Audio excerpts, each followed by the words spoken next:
Jeez. Microphone. Okay, working. Great. It's always something with this bloody online crap. Alright. Good. Let's make sure that's muted. I don't want to double up my voice.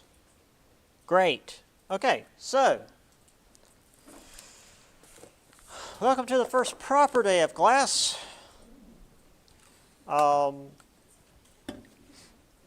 Any questions about anything before we begin? Great, we're all ready to go. Okay, so let's see.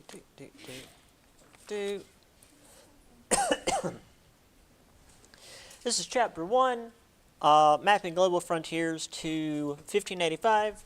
Again, for the most part, unless I'm very specific, the dates are mostly for my own sake when it comes to like timelines, especially here because we're actually going to go back and forth a little bit because we're going to be looking at things like geographically. But the chapter is going to end around 1585. But again, just don't worry too much about that. All right. So, starting with the native people getting to the Americas, and I mean we could go back to where humans came from, but that's beyond the purview of this class. The groups of people who became Native Americans crossed over from Northeast Asia about 16,000 to 14,000 BCE over the land bridge known as Beringia. They followed herds of mammoths, musk oxen, and woolly rhinoceroses because due to the ice age at the time, a lot of the ocean's water was locked into the ice caps, and therefore the water level was a lot lower. So the land bridge between what is now Russia and Alaska was, well, above the water. Also, I just want to mention here, I don't think this is actually in the book. No, this was something that I actually found after the fact and wanted to put in here. You'll occasionally get this from me. There's actually been some recent archaeological evidence that there was human habitation in North America about 40,000 years ago, but that group of people died out, and so there was a span of time where there were no humans in North America until the groups that eventually became the Native Americans showed up. There's a similar that happens with a lot of species of animals. For example, we had horses here in North America for, millions of years, and then they died out. So at the time of the Native Americans, there were no horses in North America until the Europeans brought them over. But in prior to the Ice Age, there were species of ancient horses. So that's just a thing that happens. Groups of animals and people will migrate to a region and settle there for periods of time, and sometimes they'll just die out and not be there for thousands to even millions of years. Although humans haven't actually been around quite that long. We've only got, I think, 100,000 years. And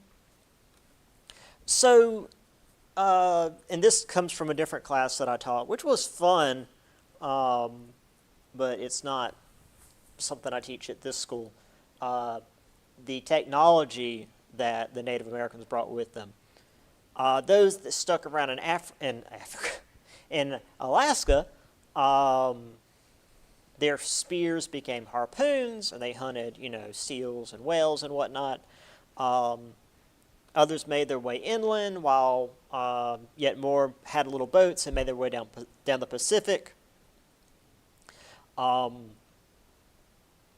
because about 10,000 years ago, mammoths and the other large game they had been hunting had gone extinct because, well, the ice caps had begun to recede, and these large animals were no longer able to survive, so the humans had to start hunting smaller game. This caused them to disperse and spread out and find other ways to survive, which we will discuss here in a little bit.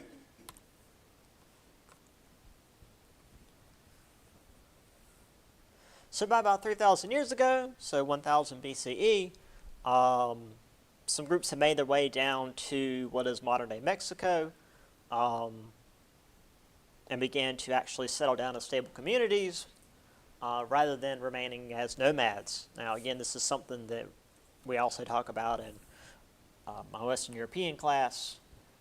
It's when a group of people settle down and start planting things that civilization is said to occur.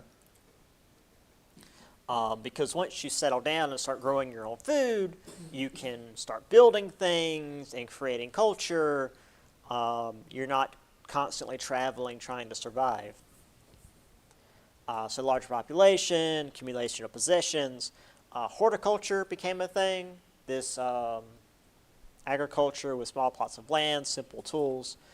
So not like, grand agriculture or anything, but it was an early form that was better than anything they had before. Certainly better than going around and, picking berries and digging up roots and hoping for the best. So we have here, and as you're going to find out, I'm very image-based. This is the map of, this is where the modern-day Bering Strait is, but due to the lower sea levels, there was land here, so they just crossed here, which, it was land and ice, due again to the Ice Age.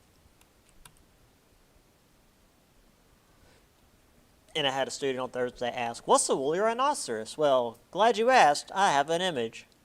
It's a big rhinoceros with lots of hair. And again, if you use the scale here, that's a foot. This thing's got a horn that's, about 3.5 foot long. It's a big boy.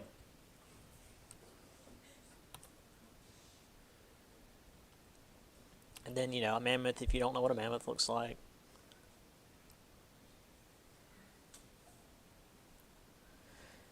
And here we have some of the horticulture, simple little huts with, I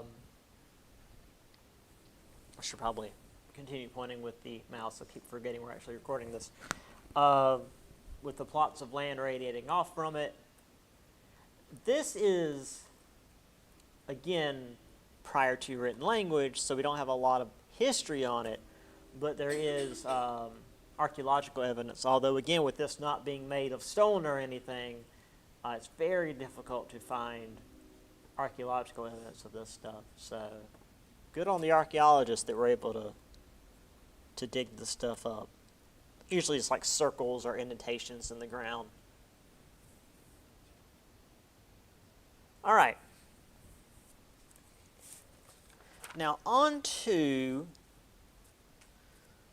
the big three, and, to put it simply, this is easy 3 multiple choice questions. Know the difference between the Aztecs, the Mayas, and the Incas. So, now this is a big jump in time from where we just were. We were talking about, about 1000 BCE. Now we're looking at the early 16th century, so that's about 1700. No, not 1700. No, yeah, 1500. My mistake. I always get the century stuff mixed up. So the Aztecs and Mayans were in the what is now Mexico, essentially, although the Mayans were more what is it, Ecuador? Yeah. And the Incan civilization is basically the whole western coast of South America. I mean, it's modern day Peru, but that and a little more. So to greatly reduce these grand civilizations into bite-sized pieces, which, to be fair, the book gives me 2 paragraphs for each one, so I'm not reducing it by that much. Around 1325, the Aztecs, which were called the Mexica, hence Mexico, built their capital. That word, which I'm not even going to attempt, where modern-day Mexico City is. And we'll see why modern-day Mexico City is there.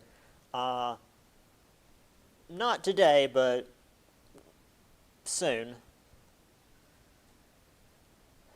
Now, despite the Aztecs having lots of technology and lots of culture and all this stuff, they were still semi-nomadic. They still moved around to some degree.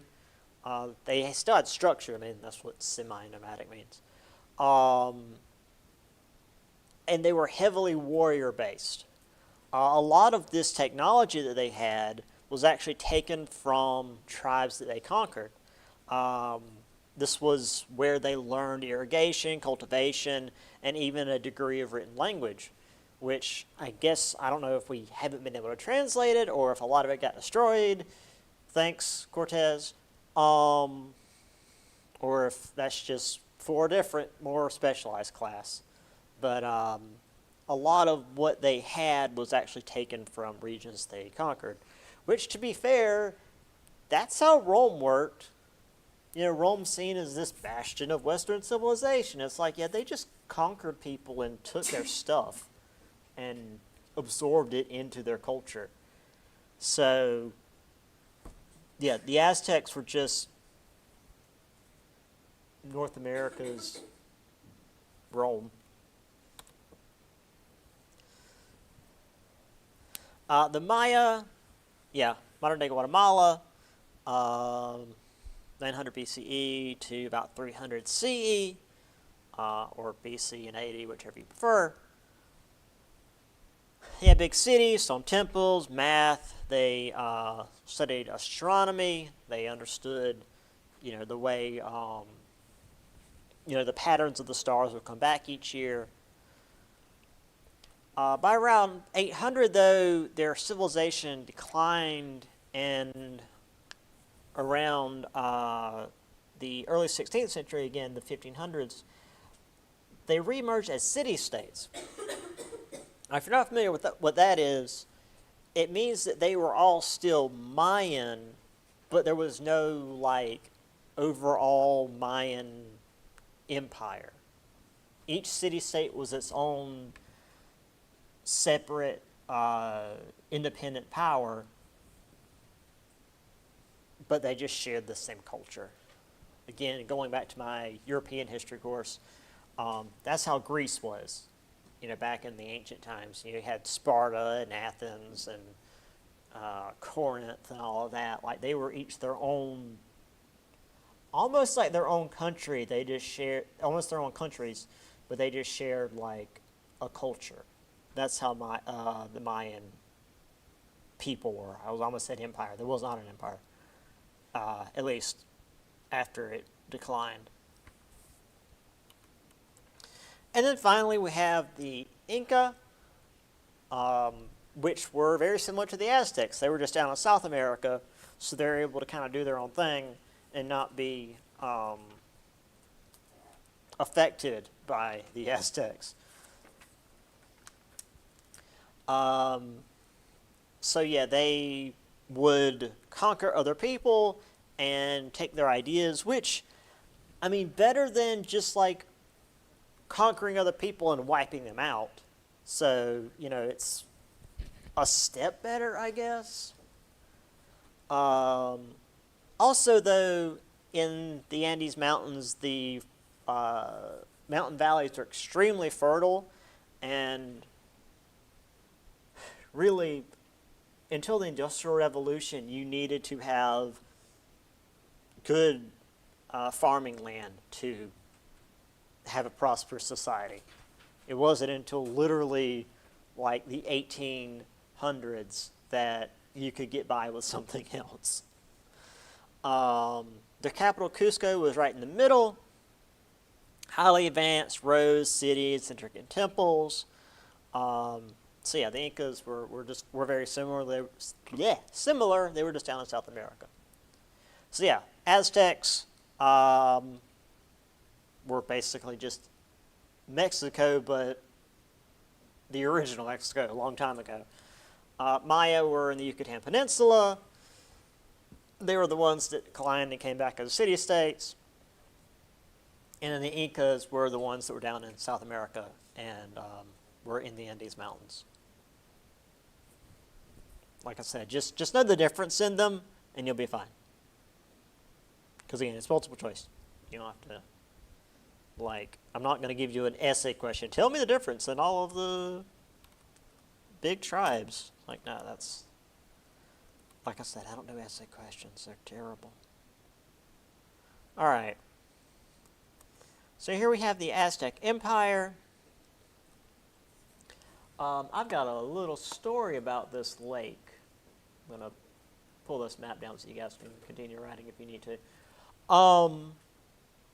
So you may know some stories about when the Spanish come knocking and there's just gold everywhere. Because again, here's like an Aztec city as properly painted. I'll talk about that as well in a minute. And there was a lot of gold in the region. And one of the things about gold, besides it being shiny, is gold is fairly soft. I mean, pure gold is very soft. In fact, a lot of jewelry today isn't made with a lot of gold because gold is very expensive. But even back in the day when gold wasn't as expensive, you don't want jewelry made of like really pure gold because it's real soft and it'll deform. But back in like the ancient times, it's very easy to work with because again, it's very soft. So the Aztecs, having so much freaking gold, they made a lot of, stuff with it for their, whoops, I didn't realize that was gone. They made a lot of offerings, that's the word I'm looking for. A lot of offerings for their gods out of gold, and then they would chuck them in that lake. Because, the god's in the lake or whatever.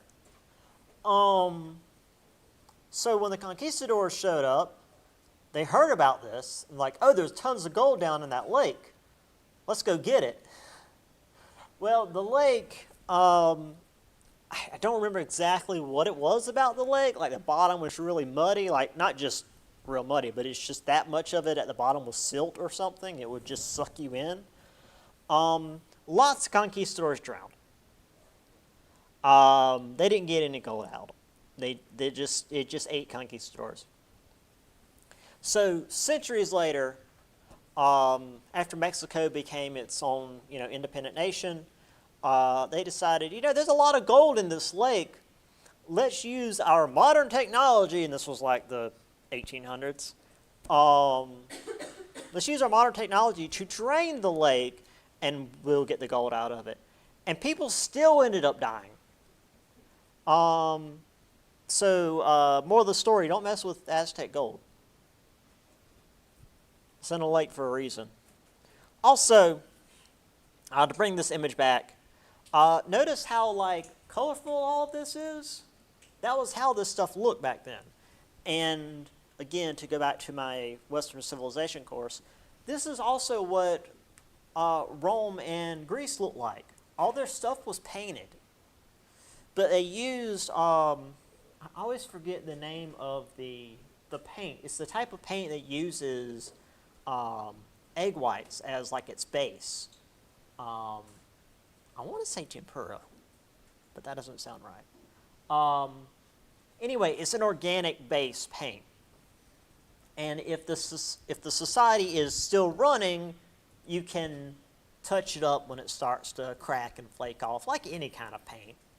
But when the society is gone, it all, runs off, and you're left with just the bare stone.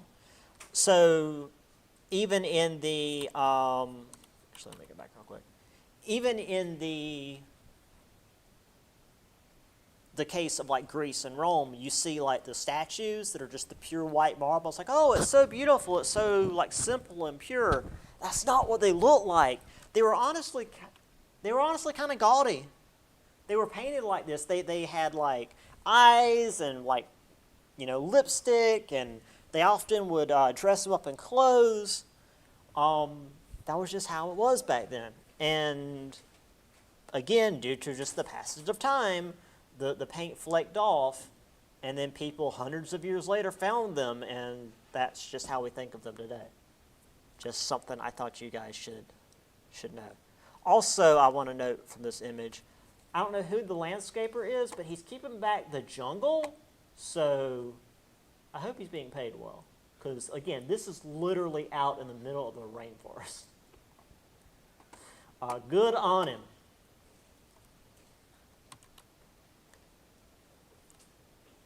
So here again we have the Aztec civilization here. This also mentions the Toltecs, which, where's my mouse? I guess this was the group here that was in what they would eventually have as their capital. We don't talk about the Toltecs, so you don't need to know about them, but probably pretty major in Aztec history. Make sure I'm saying this right. Yes, the Mayas over here on the Yucatan Peninsula. Again, they had all of this, but eventually it declined. And by the time they came back, each little region was kind of independent, but they had a relatively stable trading relation with the Aztecs. Here we have a Maya statue again. Groundskeepers are crazy. And then finally we have the Inca, which is most of the west coast of South America. And you've probably seen images of this before, because these are wild. As far as the landscaping up here, I don't know, I'm guessing alpacas? Because that's crazy. My cousin actually went, I think it was actually here, and took pictures, and one of the images was her, like, with their back to a cliff, and there was like an alpaca looming over her, so I'm assuming that's what keeps a lot of this from being overgrown. All right, let's head north, which north of, Mexico is just like southeastern or southwestern U.S. Mogollon potters, Hohokam irrigators. These are just folks in southwestern, what is modern day U.S. They had some decent technology, less advanced than the Aztecs and the Maya, but still, I mean, they had irrigation and pots, which it's like, oh, pots, whatever. But it's like, imagine not having things to put stuff in. Like when you invent things to put stuff in, that's a major step forward in civilization. Further north, we have the Pueblo. The Pueblo are cool. And besides the fact that they have the really neat, cliff houses, we're going to talk about them several times throughout later chapters. So you have the big masonry houses cut into cliffs, but on a sunken ceremonial room. They moved south to freestanding homes, but then there was a drought, so they moved back to the cliffs. Just remember the Pueblo were the ones that had the real cool cliff houses. I mean, they were in the freestanding buildings for 100 years, but in the grand scheme of things, that wasn't especially long. Then we had groups on the plains that were nomadic and would hunt groups of animals, largely bison or buffalo. Bison, right? Buffalo are the ones in like Asia. And as I mentioned before, there were no horses in North America until the Europeans brought them. So they were on foot. And the best they had was the spear throwing device called the atlatl. I've got an image of it, so I don't have to mime it out. But basically, it just increased like the throw strength of the spear to hopefully kill the bison before it ran you over. Because I've been uncomfortably close to a bison before, and they are large. But again, being a nomadic group, they were very small in number. Now we had the Chumash. This is another one that I talked about in greater detail in my technology course. They were along the Pacific coast. They did hunting and gathering, but that was just to supplement their main source of food, which was fish. And they didn't bother to fish like we think of today with, a rod and a line. They would set these, basically fish traps along rivers. I guess the best way to describe it would be like a crab pot, but a basket, where they would have, it would be like a, I wish I had an image of it, because there was one from that other class, but I don't know where it is now. They basically make a fence of like bamboo or wood, and then they would have an opening, which would just be a basket, and on the inside of the opening would be these little barbs pointing inward. So the fish could swim in, but once they hit the back and realized, oh, I can't go this way, they'd try to swim back out and hit the barbs, and then they wouldn't swim back out.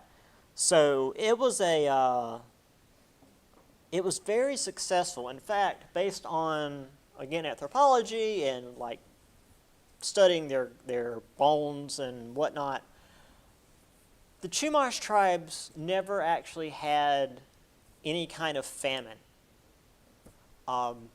These other groups, if there was a drought or the herds moved further than normal, the plants would die out or the animals would be gone, and people would starve. But with fish, it doesn't matter if it doesn't rain. Nothing's going to stop the ocean. I mean, today we have overfishing, but that's industrial level. This is a group of people on the shore that are just catching a few dozen fish. So yeah, they were in good shape.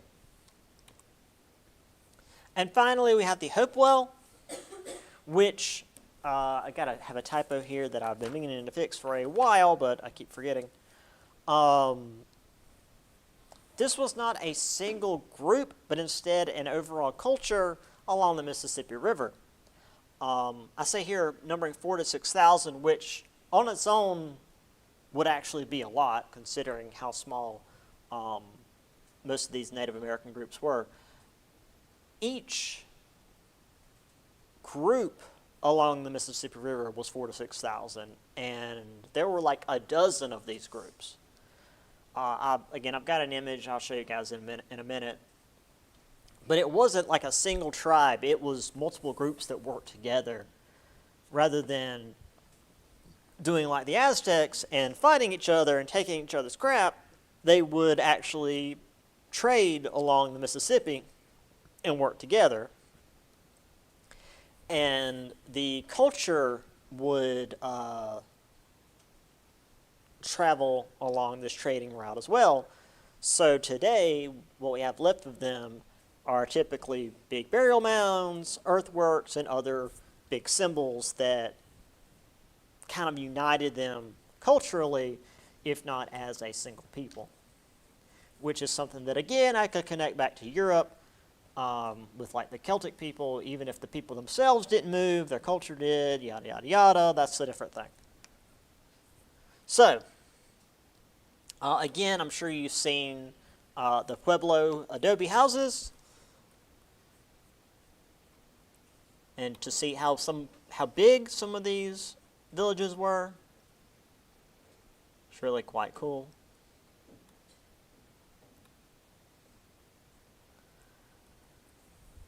And then the groups out in the plains tended to be much smaller, and like this was as permanent of a settlement as they would have. I mean, this was something that you could pick up, roll up, and move on.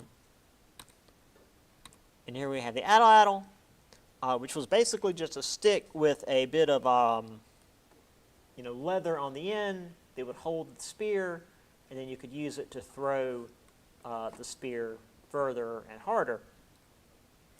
I mean, it's the same leverage technique as, I don't know, like a lacrosse stick or something.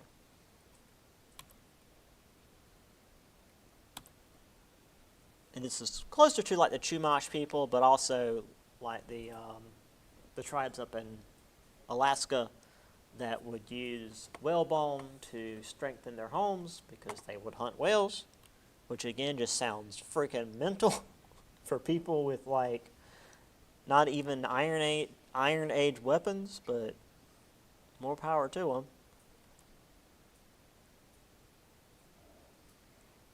And this was all I had for the Chumash. This is just a region down in like southwestern California.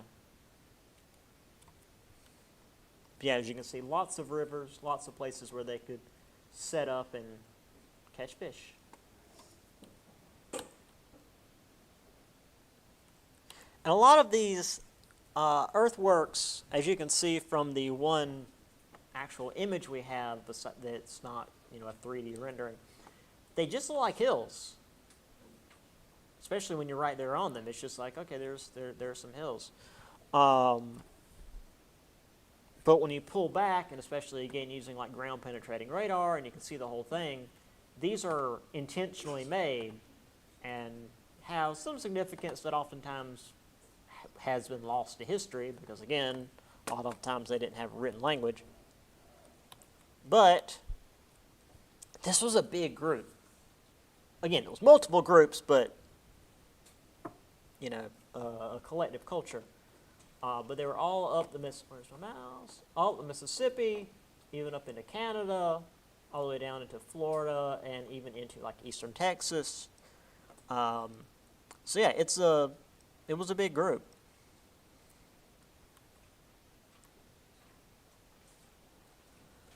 Okay.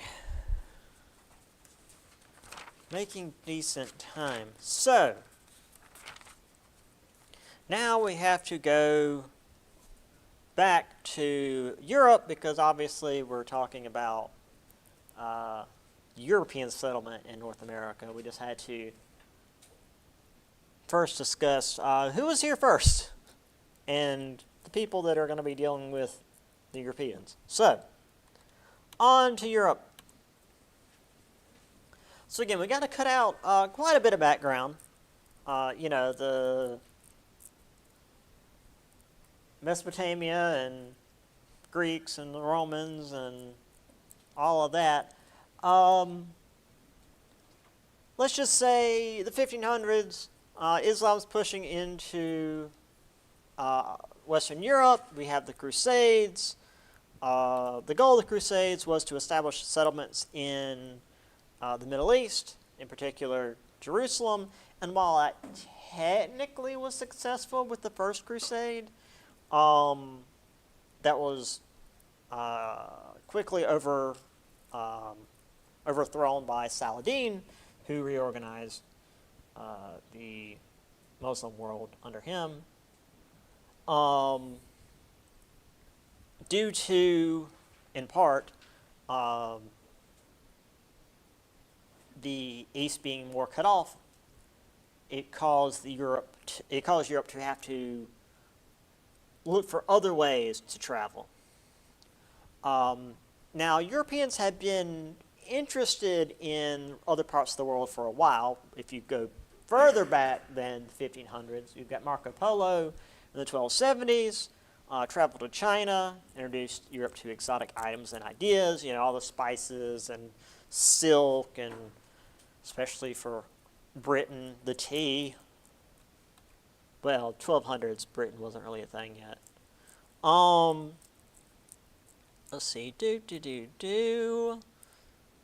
Yeah, trading with Asia wasn't always great. Italian traders in the 1340s brought back the bubonic plague, also known as the Black Death, for those of you unaware. Killed about half the population in some regions over the course of 4 years.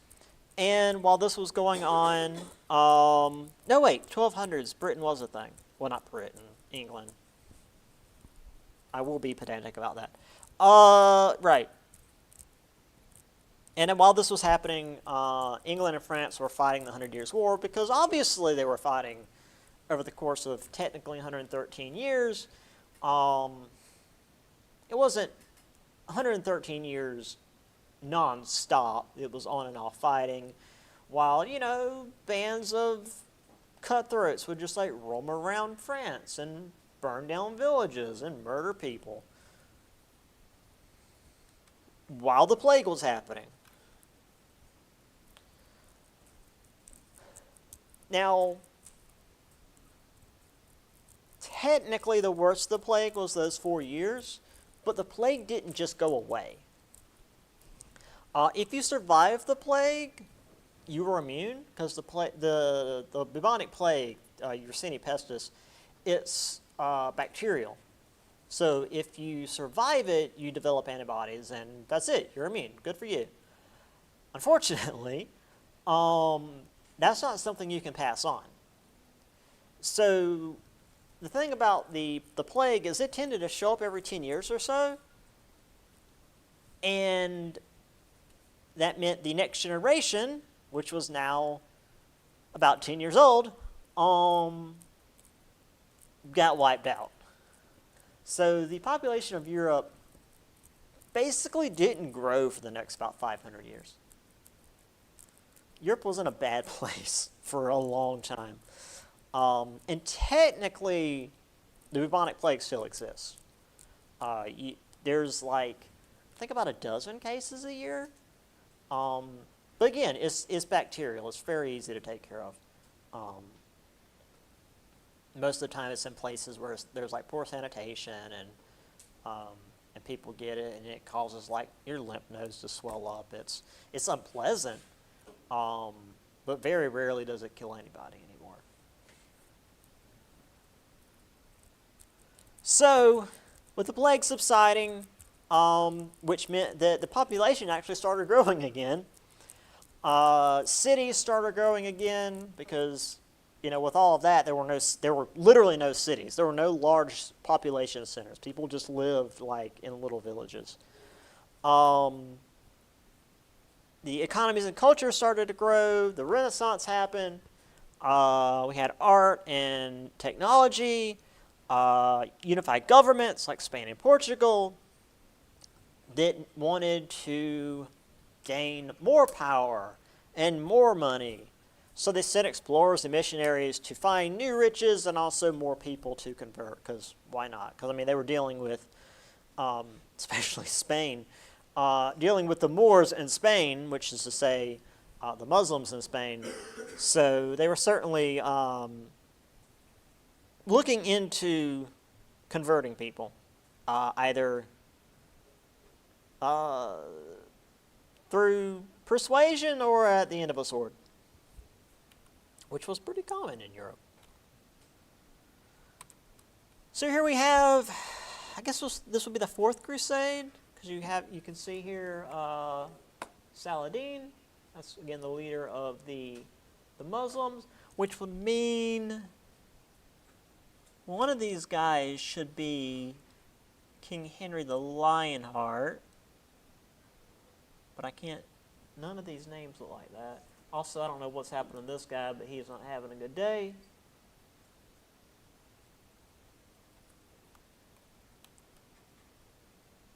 Also,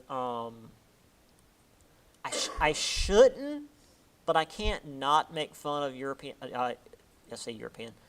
I can't not make fun of medieval art because perspective just doesn't exist.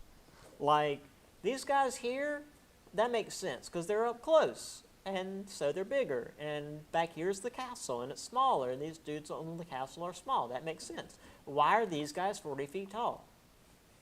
Like these guys here can reach up and grab these guys. Like this doesn't make sense. But it's fine. I mean, it's not, but it's fine. Maybe it was an English painter because this is England here. This is the English flag at the time. France and Austria. Well, Holy Roman Empire. Here's the Crusades. Wait, does it have the... No. There's the Children's Crusade. That one didn't go well.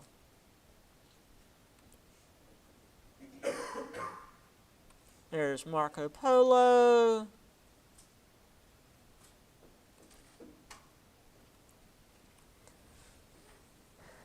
As much as I'll often give individuals of the day, because Marco Polo did like embellish a lot of what he saw.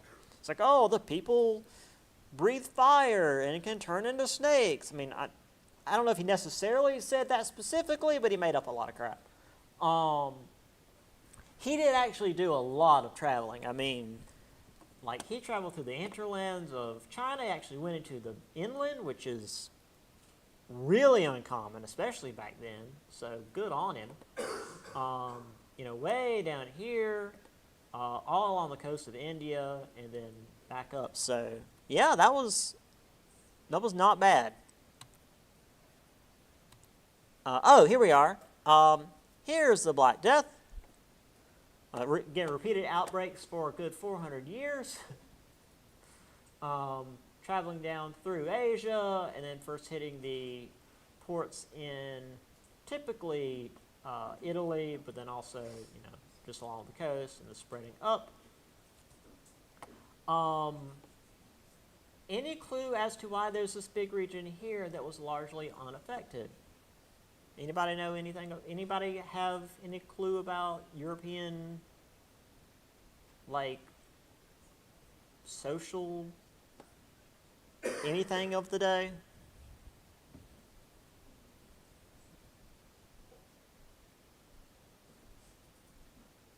Any guesses? What's up? I don't know if I'm right, but was it because they isolated themselves? To a degree, yes. Do you know why they did? Okay. So I mean, I'd probably give it half credit for that because that's close. Didn't they burn the bodies? You said play, right? Yes, that's actually, I was going to bring that up here. There was a region in northern Italy that did that, but they didn't do that to the bodies. If you had the symptoms, they would lock you and your family in your house and burn your house down. They had a very low plague problem. Up here, well, first let me discuss this. So it wasn't actually rats that brought the fleas with the bubonic plague. It was apparently gerbils. The historical records showed that like I don't remember if it was a rainy season or a dry season, one or the other, because gerbils are like wild in China where the disease came from, and it was the season for gerbils, and they're a rodent, so they rode along with the cargo, and they're the ones that caused it. I mean, the fleas caused it, but they were the carriers. So there's two reasons why this region was largely unaffected. This is called the Jewish Pale. This is a region in Russia where the Jews are allowed to live. And I'll say allowed to, they were still horribly mistreated, but allowed to live. So there's two reasons why this region is largely unaffected. One, this was the Middle Ages and people were gross. But in Jewish culture, there's a lot of like ritual bathing. So the Jews weren't as gross as everybody else. And when you're staying relatively clean, you're not going to be covered in fleas that are full of disease. Also, around this time, the Pope down here, for some reason decided cats are bad, so everybody murder cats. So there weren't a whole lot of cats in Europe, and cats are really good at killing rodents. The Jews don't give a crap what the Pope says, so they had cats. Now the cats got rid of the rodents, so they didn't have quite as many rodents running around. So this region was largely unaffected. Now, obviously, that meant that everybody else saw that the Jews were largely unaffected by the plague and blamed them for it. So it was bad for them either way. But yeah, that's why this region was largely unaffected, because they were relatively clean and they had cats. So yeah, you don't really need to know any of that. I just like to share that little bit of information with everybody. And then again, as my Italian friend mentioned, there was that region up in northern Italy where it's just like, oh, you're sick, go home, we're going to burn you. Yeah.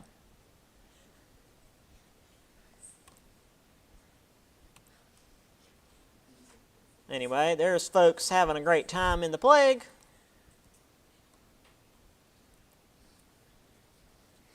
Oh, here's 100 Years' War. Again, an accurate depiction of bow range.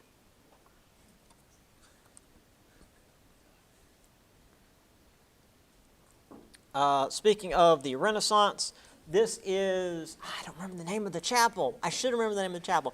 This was the first dome built since like the Hagia Sophia, which was like 500 years before. This is in Florence, Italy. They literally lost the knowledge of how to build domes over the course of the Middle Ages. And this was the first dome built since before all that. Okay. Let's get a little further on. Because as we mentioned, Portugal.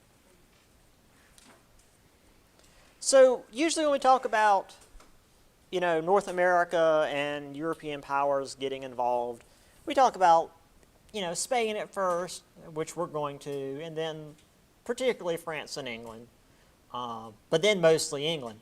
And we are, but when it comes to just overall worldwide trade, Portugal's very, very involved early on. Also the Netherlands. The Netherlands was very rich and very involved in worldwide trade. But it's just wild how on top of things Portugal was. So Portugal couldn't really do anything in the Mediterranean because the Italian city-states were, the Italian city-states were typically richer than like any country in the world during the Renaissance. Like Venice and Florence and Genoa and all of that, they were in better shape than England and France. Granted, England and France were busy killing each other, so and also they couldn't really do anything in northern Africa because there was a lot of Muslims there, and they were very unwelcoming. So Portugal's like, all right, well, we'll get to India a different way. We'll go through the Atlantic, but not like how Christopher Columbus decided he was going to do, because Columbus was that was not a nice word. Columbus was not smart, and decided instead of just traveling west, because Columbus thought the world was very tiny, they were going to try to go around Africa.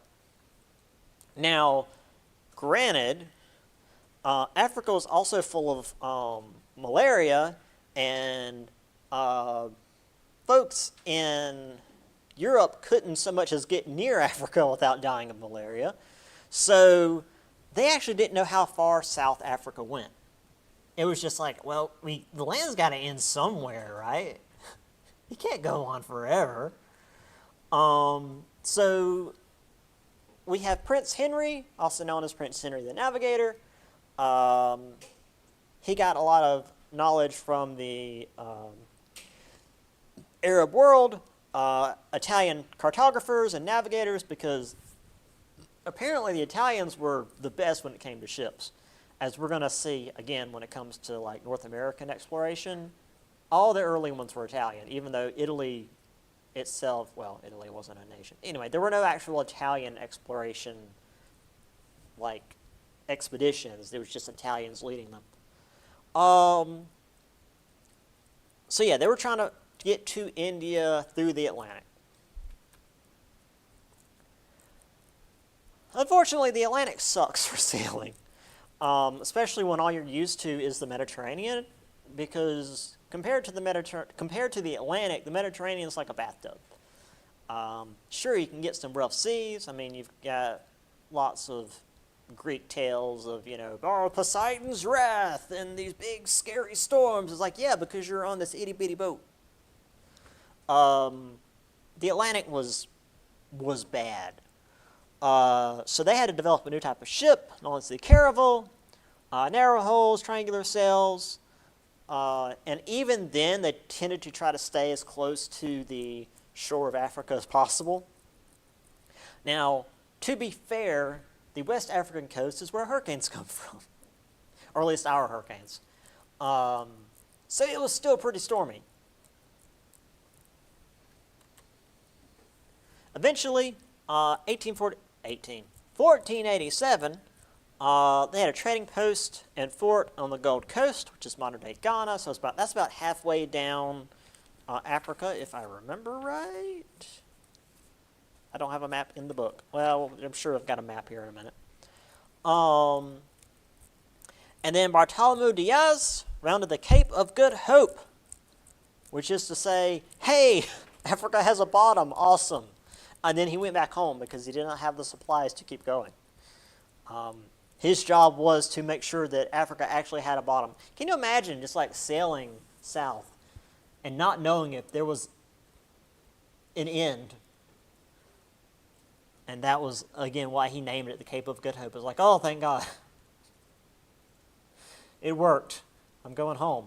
The Cape of Good Hope's an awful place, by the way. It's very cold. There's lots of rocks. It's very stormy. And that's where great white sharks live. So if your ship hits one of those rocks, doesn't matter whether you can swim or not. If those sharks are hungry, that's it. So the big guy we need to talk about here is Vasco da Gama.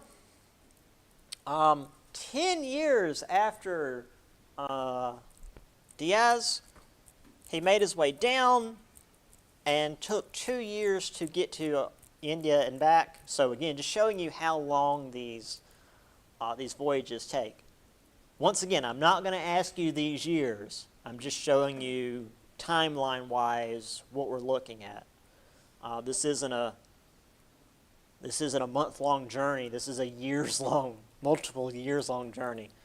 So yeah, went down in 1497, and by 1499, he returned home with ships loaded with exotic, inexpensive spices, showing that, hey, we can get to India by going around Africa.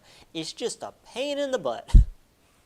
Which is why a few years back when the Suez Canal got blocked, it was a big deal because we had to go around the tip of Africa again for like not even hardly a week, but it affected the entire world's economy because everything was tied around everything just being on time rather than actually stocking stuff in warehouses like we used to. Right. Prince Henry the Navigator. This was a statue, but as I'm going to show you guys here in a minute with the portraits especially, there's lots of symbolism with these things, with the portraits and stuff. So this was a little less obvious because there's not colors I can use to pull further ideas from it. But, I mean, he's holding a map. That's pretty obvious. Just like, oh yeah, he's doing navigation stuff. Prince Henry the Navigator. That's easy. And I don't know if the big hat is like part of something specific. I don't know that much about Portuguese culture. Here's a caravel in, I don't know, some kind of 3D Blender program with so many watermarks over it. Do not seal. Diaz. So here we have an actual portrait. This one I can pull apart a bit easier. So he's got here, I think that's an astrolabe. I always get the names of the nautical equipment mixed up. But, so that's some kind of nautical navigational equipment. He's got a sword here, which can either be the obvious where he's got military experience, or he's actually been like knighted and he's nobility. In fact, the colors of his clothing, the blue, actually like royal blue, and the red there kind of implies more noble lineage. And if it's not obvious enough, you guys, there's a big freaking ship in the background. He's an explorer. Sometimes the symbolism's really obvious. Speaking of which, Da Gama, again, obvious freaking symbolism. Map, boat. He's on a boat, but there's another boat in the background. Also, though, he's got a cross necklace here. It's a big cross sail on the ship. That can kind of mean, you know, he's sailing for the church as much as for Portugal, but also kind of this combination of he's not just doing economic work, but converting people, yada, yada. Again, this sword kind of implies more military because of the way he's holding it. The armor actually is more, again, it seems to imply more military, but that's probably, especially with the colors here, it's probably more nobility than military. Yeah, this is a good portrait. I like that he's standing on the ship. And it's like, if you can't tell this is a ship, by the way, there's a ship in the background in case the water didn't give it away. And here are the voyages. So this should be, let me make sure I've got the names here correct. Yeah, there's the Gold Coast, modern day Ghana, I do believe. So that's actually Henry the Navigator did that. Diaz made his way all the way down here. It was like, great, we can make it. I'm going home. I don't know why Da Gama dang near got to freaking South America before he went all the way around. Maybe there was a storm. I don't know. So let's do a little more Portugal, and then y'all can go because I'm tired. It's been a weekend. All right. So, by the 1500s, Portugal had taken control of Indian trade from the Arab fleets. They had trading posts and extended all the way to Indonesia, China, and Japan. So Portugal was really on top of things when it came to world trade. And again, you know, compared to the rest of Europe, they're just like this sliver on the coast of Spain, which, to be fair, Spain was not what we think of today. Spain was just kind of the northern bit because they had to deal with the Spanish Moors. But relatively speaking, Portugal wasn't that big of a deal, but all of a sudden they're all over the world now. So the rest of Europe was desperately trying to catch up. So as they attempted to catch up with this worldwide expansion, they expanded their means of taxation and their means of waging war because, hey, I mean, if you're going to start spreading to other parts of the world where other European countries are, you should probably bring a gun.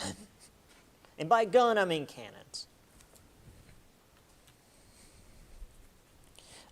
But to properly expand the economy to that degree, that quickly, you couldn't just put the peasants to work more than they already were at work, because while the population was growing, we didn't have the type of population explosion we would see later during the Industrial Revolution, and the type of economic explosion we would see during the Industrial Revolution, which again is like next semester. This required a new economic output, and this would be slavery. And while slavery wasn't something new, I mean, it's been around since humanity's been a thing, slaves were typically like prisoners of war, sold as payments for death or other types of, debts usually. I mean, that's what a lot of, modern day prison systems are.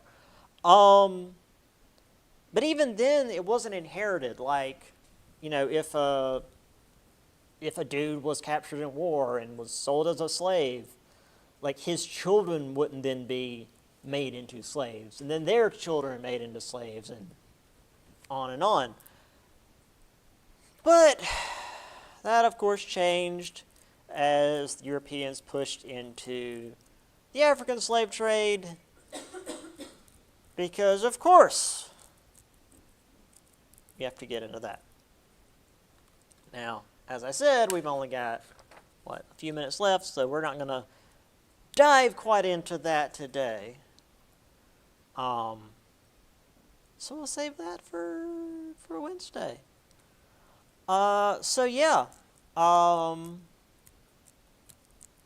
That's our first bit today. So we'll get into that fun stuff next time. And what was the next part? Oh, Europeans actually crossing the Atlantic and all of that fun atrocity. All right, so that's it. Any questions about anything? Oh, before the inevitable question, once we finish each chapter, I will put them up on Blackboard. So if you missed anything, once we finish or get near the end of this chapter, it's up. I'm putting it up on Blackboard, so you can go over it at your leisure. Any questions? What? Oh, the actual PowerPoint. Yeah, the videos for the online students. And I will end the stream.